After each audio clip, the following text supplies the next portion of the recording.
Parang ang lalim ng inisip mo dyan, ah. Siguro inisip mo kung paano mo kunin yung diploma mo, ano? Alam mo, kahit kailan talaga, mapang-asal ka. Nakatulala lang yung tao eh. Malalim agad yung iniisip. Ang tagal-tagal na natin hindi nagkikita. Ang tagal-tagal natin hindi nag-uusap. Wala na akong alam sa buhay mo. Takte. May chicks ka na, no? Chicks. Eto chicks.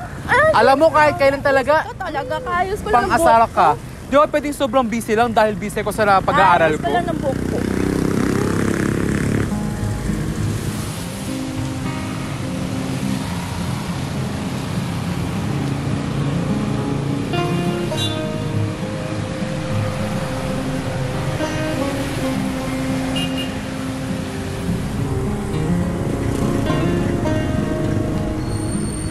Sarap.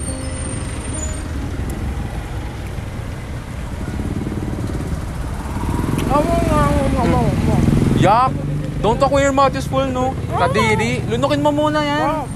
Baboy. Ang sabi ko, anong plano mo after mo graduate? Adi, maghanap ng trabaho. Namang maghanap ng trabaho. Ano pa plano mo after that? Ayun lang. Di ba dapat ginaman talaga? Anong ayun lang? Agad-agad ka maghanap ng work? Ano bang papasukan mo? Sure ka na dun? Di ko nga alam eh. Basta, maghanap ako ng trabaho. Diyos ko ka talaga, Eman. Ikaw na pinakamalungkot, pinakaboring na tao sa buong mundo. Samantalang nung high school, di ka naman ganyan. Ikaw pang pasimuno ng kalokohan. Nung high school pa yun. Mag-ilang taon na tayo. Mag-30 na. 30. Tsaka alam mo, ikaw pasimuno ng kalokohan. Ikaw.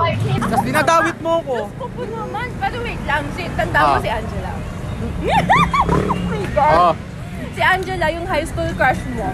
Ang sabi niya, maangas, astig ang mga rapper. Kaya sabi mo, gusto mo maging rapper eh. Tapos anong ginawa mo? Wala ko sinabi. Umamin ka sa kanya. Paano ka umamin? Gumawa ka ng rap song para umamin sa kanya. At bakit mo yun ginawa? Dahil sabi ko, kikiligin si Angela. Oh my God, ang cringe mo naman.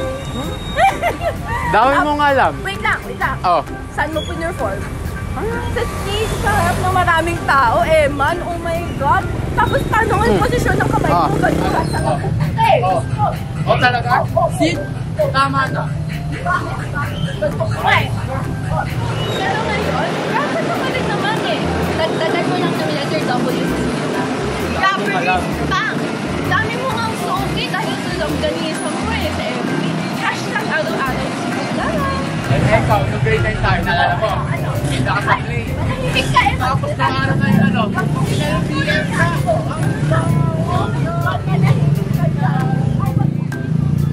Tapos ano? Ayaw mo kasi gusto ka lang mag-media. Tapos ano nangyari? Huwag mo naman tuloy!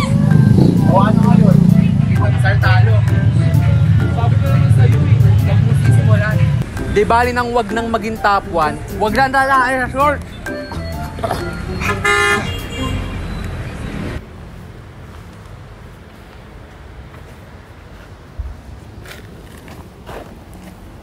Pero seryoso nga, Eman.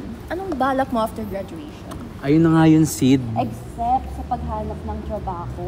Imposible namang rapper talagang pangarap mo, no? Di mo sure? Ano nga? Seryoso? Anong goal mo?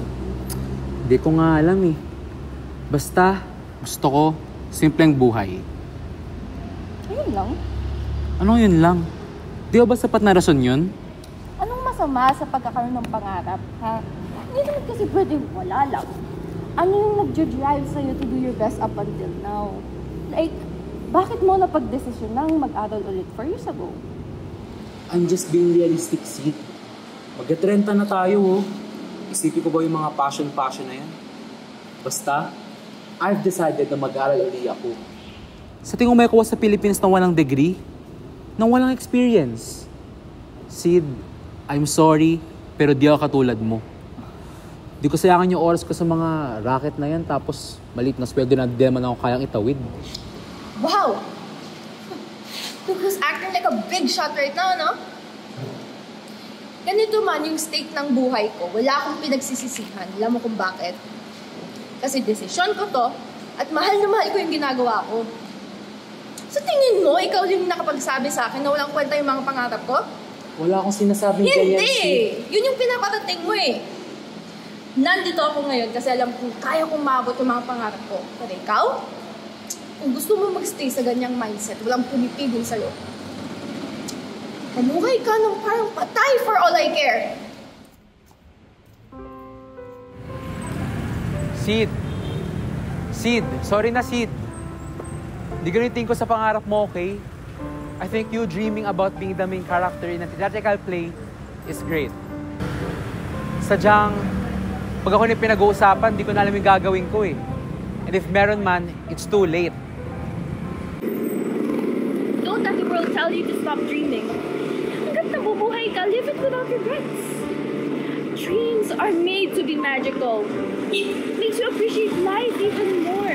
Di mo kailangan ng spark, di mo kailangan ng motivation, because reaching for your dreams was never meant to be easy. It's much better than living a life where you just give up on trying.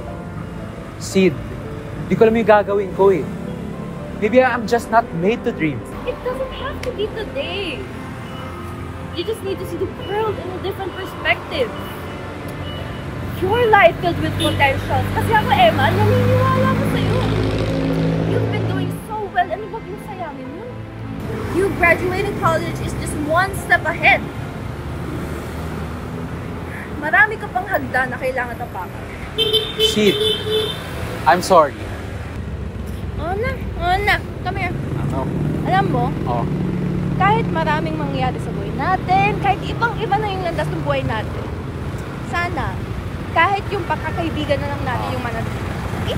Siyempre naman. So, Ah, anong next stop natin?